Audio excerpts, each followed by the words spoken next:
नमस्कार दोस्तों, कौटिल्य बलरामपुर के ऑफिशियल यूट्यूब चैनल पर आपका स्वागत है। कौटिल्य बलरामपुर एक नई पहल करने जा रहा है। अब कौटिल्य बलरामपुर में अग्निवीर की लिखित परीक्षा के साथ साथ फिजिकल की भी तैयारी कराई जाएगी।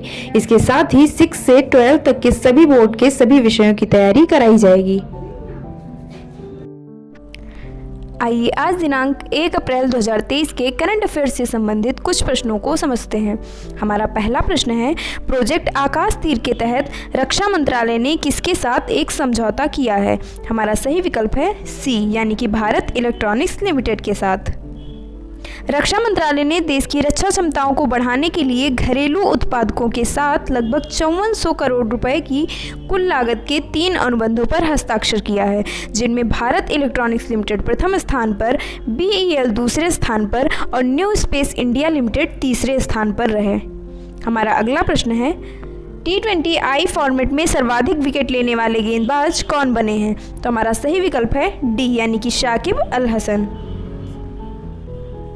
शाकिब ने T20I में 136 विकेट लिए और उनका औसत 20.67 है, जबकि उनकी अर्थव्यवस्था दर 6.8% है। शाकिब अल हसन ने दूसरे T20I मुकाबले में आयरलैंड के खिलाफ T20I क्रिकेट में सर्वाधिक विकेट लेने वाले खिलाड़ी बनकर टीम सौथी को पछाड़ दिया है।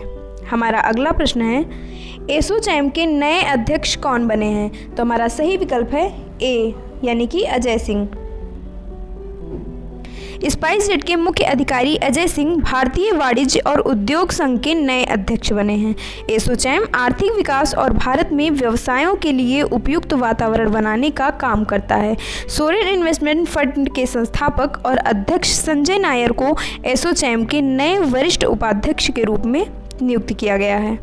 हमारा अगला प्रश्न है, किस हाईकोर्ट ने देश में पहली बार हत्या के केस में चैट जीपीटी की मदद से जमानत पर फैसला किया है? तो हमारा सही विकल्प है ए, यानी कि पंजाब और हरियाणा हाईकोर्ट ने।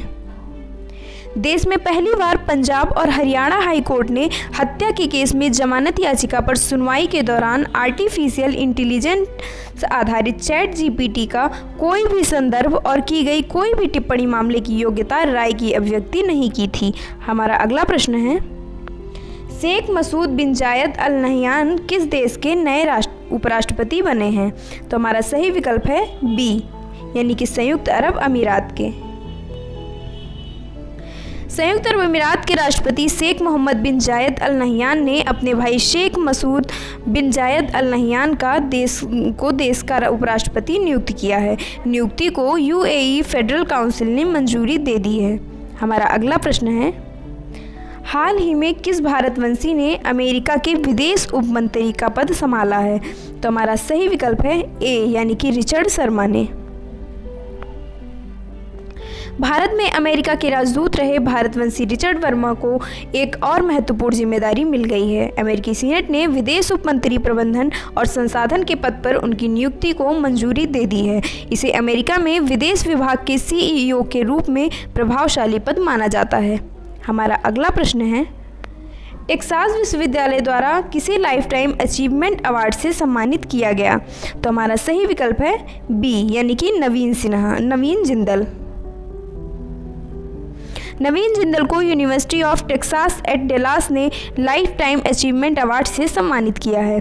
जिंदल यूनिवर्सिटी के इतिहास में दूसरे व्यक्ति हैं जिन्हें यह प्रतिष्ठित सम्मान प्राप्त हुआ। इन्होंने वर्ष 1977 में इस यूनिवर्सिटी से PhD की डिग्री भी प्राप्त की थी। हमारा अगला प्रश्न है, SCO राष्ट्रीय सुरक्षा सलाहकारों की बैठक किस शहर में आयोजित की जा रही है? तो हमारा सही विकल्प है बी, यानी कि नई दिल्ली। संघाई सहयोग संगठन के राष्ट्रीय सुरक्षा सलाहकारों की बैठक नई दिल्ली में आयोजित की जाएगी, जिसमें चीन, पाकिस्तान की वर्चुअल शामिली होने की उम्मीद है। भारतीय राष्ट्रीय सुरक्षा सलाहकार अजित डोभाल उद्घाटन रिमार्क्स देंगे। हमारा अगला प्रश्न है, किस देश ने हाल ही में राष्ट्रीय जीनोम रणनीति शुरू की है? तो हमारा सही विकल्प है बी, यानी कि UAE संयुक्त अरब अमीरात।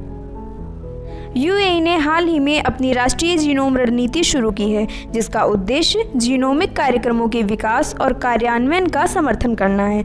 ये रणनीति 10 वर्षों तक चलेगी और देश की सार्वजनिक स्वास्थ्य प्राथमिकताओं को पूरा करने पर ध्यान केंद्रित करेगी। हमारा अगला प्रश्न है, किस बैंक ने हाल ही में अपने पहली इलेक्ट्रॉनिक बैंक गारंटी जारी की है? तो हमारा सही विकल्प है डी यानी कि यस बैंक। यस बैंक ने national e governance services limited के साथ सहयोग किया है ताकि वो अपनी पहली इलेक्ट्रॉनिक बैंक गारंटी जारी कर सके। इसमें बैंक गारंटी जारी करने के लिए लेने वाले समय को काफ़ी कम कर दिया गया है।